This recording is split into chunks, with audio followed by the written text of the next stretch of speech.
MD processor আনা হচ্ছে, শুধু দাম যেহেতু বাড়তেছে মালও আসতেছে।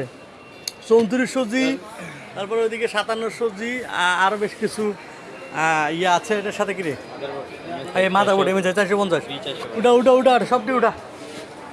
এই যে সবগুলো তাকে তাকে সাজানো হচ্ছে ভাই। প্রাইস বাড়তেছে প্রচুর, র্যামের প্রাইস বাড়ছে।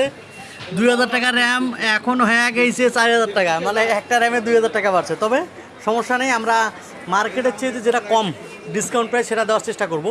আমাদের প্রসেসর মাদারবোর্ড ঢুকে গেছে। আপনার এএমডির যারা প্রসেসর মাদারবোর্ড নিতে যাচ্ছেন, বিল করার যারা অপেক্ষায় আছেন, দাম কমবে, সুযোগ নেই, দাম কমার সুযোগ নেই, তবে দাম বাড়ার সুযোগ আছে। দাম কমানোর সুযোগ নেই, দাম বাড়ার সুযোগ আছে। ভাই আরও কি বাড়তে পারে? বাড়বে তো ভাই, আর 20% থেকে 15 যেহেতু অর্ধেক হয়েছে, তার মানে 3 ডবল হইতে পারে, 15 থেকে 20% বাড়বে। 15 থেকে 20% বাড়বে। তো সুতরাং আর রিস্ক নেওয়ার দরকার নেই। যারা আমার বন্ধুরা আছেন, যারা দেরি করতেছো, আর রিস্ক নেওয়ার দরকার নেই। হ্যাঁ, রিস্ক বাদে চলে আসো পেরিনিয়ালে।